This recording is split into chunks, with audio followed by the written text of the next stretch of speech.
Bismillahirrahmanirrahim. Assalamualaikum warahmatullahi wabarakatuh. Sobat IPISO dimanapun Anda berada, semoga kalian sehat selalu dan aktivitasnya selalu dimudahkan. Sobat IPISO, malam ini kita akan coba membedah, mendiskusikan satu sosok yang cukup fenomenal dalam kurun waktu 7 tahun terakhir ini. Sosok itu adalah Menteri Pertanian di era Presiden Jokowi dan JK 2014-2019. Dia adalah Andi Amran Sulaiman. Dan tentu ketika berbicara tentang Andi Amran Sulaiman, ada dua hal yang pasti akan selalu orang tunggu atau yang menarik kita diskusikan. Yang pertama adalah bagaimana Amran Sulaiman ketika menjadi Menteri Pertanian selama 5 tahun. Kita mengingat kembali ke belakang, Andi Amran Sulaiman ini berhasil menuntaskan 5 tahun menjadi Menteri Pertanian dan tak tergantikan. Dalam kurun waktu 25 tahun terakhir, beliau mungkin satu-satunya menteri yang genap 5 tahun menjadi menteri dan tak tergantikan. Nah, kira-kira apa penyebabnya sehingga Presiden Jokowi dan Wakil Presiden Yusuf Kalla itu full 5 tahun tak menggantikan Andi Amran Sulaiman? Dan di tengah-tengah kita ada pakar pertanian.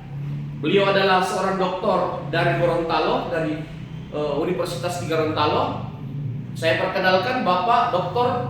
Amiruddin SPMP. Assalamualaikum Pak, selamat malam. Selamat malam.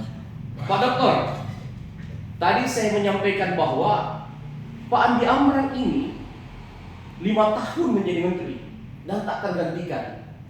Bahkan dalam pantauan kita tidak ada satupun masalah yang tersangkut kepada beliau selama dia menjabat. Artinya beliau menyelesaikan itu dengan happy ending yang sangat memuaskan. Bahkan kalau kita membedah sektor pertanian di eranya beliau, itu sektor pertanian ini lagi kencang. Dalam arti kata menjadi sektor yang sangat apalagi mendongkrak perekonomian di Indonesia. Nah, sebagai seorang pakar pertanian, kira-kira seperti apa kita melihat sosok seorang Amran dan kinerjanya selama menjadi menteri 5 tahun? Silakan Pak Dokter.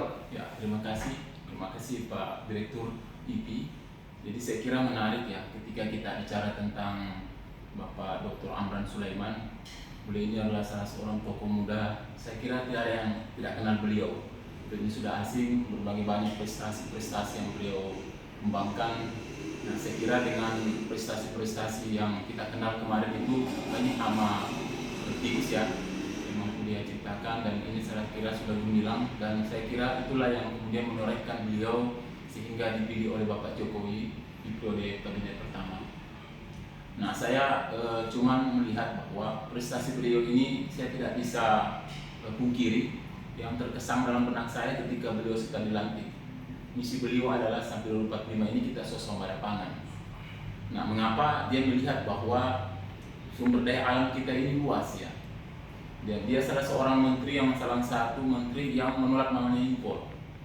Dengan lihat geografis sumber daya yang kita miliki, sehingga beliau itu memanfaatkan semua potensi lahan.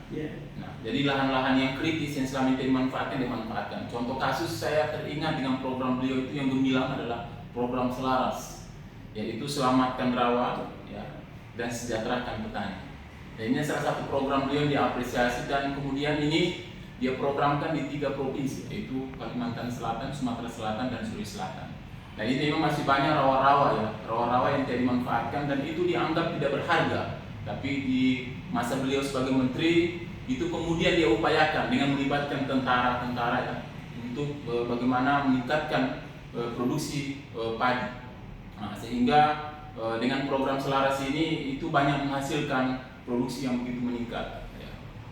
Nah, kemudian juga ada satu hal yang menarik, selain itu dia juga meningkatkan namanya program menggiatkan pelatihan dan untuk petani-petani milenial. Nah, ini yang sangat menarik. Dia merubah konsep bagaimana pemuda-pemuda kita yang selama ini jauh dari dunia pertanian, dia mulai tarik ya. Dia mulai tarik supaya kaum muda itu bisa kemudian bertani sehingga bisa membantu petani-petani kita yang ada di Indonesia ini. Itulah beberapa program yang saya kira masih banyak lagi sebenarnya. Ini program-program yang sangat kalau kita meninjau dari segi tanaman komoditi padinya, masih banyak lagi komoditi-komoditi yang beliau bisa kembangkan. Salah satu misalnya masalah jagung ya. Ini jagung. Sebelum dia jadi menteri, kita sudah impor jagung Pak, 3 juta ton. 3 juta ton itu kita impor. Nah di zaman beliau ini dia tidak pernah namanya impor jagung, justru dia ekspor hampir 1 juta ton. Masya Allah. Ini luar biasa prestasi beliau. Dan ini yang membuat beliau, kita sebagai pemuda-pemuda khususnya saya ya, melihat memang sosok beliau ini sangat potensial untuk mengembangkan ke depan, untuk memikirkan masa depan bangsa kita ini. Segitu tuh ya? Ya. Masya Allah. Jadi Pak Dokter, ini kan nama beliau ini disebut ya sebagai figur terkuat mewakili kawasan Indonesia Timur untuk menatap Pilpres 2024 dengan posisi calon wakil presiden. Apakah menurut Pak Dokter, para kelompok-kelompok tani atau saudara-saudara kita dari kalangan petani itu akan mensupport beliau ketika betul niatnya beliau maju mewakili Indonesia Timur sebagai cawapres? Menurut kajian Pak Dokter, sejauh mana peluang dari para petani-petani mensupport beliau? Pak Dokter. Ya, terima kasih Pak Badir. Nah, saya kira kalau kita membedah secara komprehensif tentang sosok Dr. Amran Sulaiman ini dalam segi kapasitas beliau untuk menjadi apakah presiden atau wapres, ini sangat luar biasa ya. Kenapa saya bilang sangat luar biasa? Salah satu potensial yang bisa dia miliki adalah dia punya program-program unggulan. Dan satu yang beliau miliki inilah, beliau itu hakul yakin. Dan inilah yang niat utama ketika dia memimpin Kementerian Pertanian itu, kita hakul yakin. Ya, kita langsung action. Ya, sesuai bersihkan pikiran dan hati kita dari seluruh kepentingan-kepentingan. Dan inilah saya kira yang bisa diharapkan oleh petani-petani kita khusus di kawasan timur dan seluruh Indonesia. Artinya petani pasti akan mensupport ya, iya. Pak Dokter. Betul. Yakin Pak Dokter? Aku yakin. Inilah dari analisa Pak Dr. Amiruddin. Memang kalau kita melihat sosok seorang Amran Sulaiman, Pak Andi Amran Sulaiman, selain keberhasilannya menjadi menteri 5 tahun, tentu ada banyak variabel-variabel yang lain yang tentu menjadi modal beliau untuk menatap cawapres. Tetapi dalam perspektif ekonomi dan lain-lain itu akan kita bedah nanti bersama pakar ekonomi. Nah, untuk itu Sobat IPISO, malam hari ini kita khusus membedah dari perspektif dunia pertanian, di mana beliau adalah seorang pakar pertanian. Andi Amran Sulaiman ini adalah doktor di bidang ilmu pertanian dan diamanahkan menjadi menteri selama 5 tahun dan tergolong sukses menjadi menteri. Artinya dia mengangkat sektor pertanian yang biasa-biasa saja menjadi sangat luar biasa. Dan tadi kita sudah mendengar pemaparan dari Pak Dokter yang notabene adalah juga pakar pertanian, bahwa memang Andi Amran Sulaiman ini yang backgroundnya adalah doktor ilmu pertanian itu tidak mengecewakan Kementerian Pertanian ketika diamanahkan. Artinya negara ini harus berpikir bahwa dalam mengelola suatu negara, berikanlah kepada ahlinya.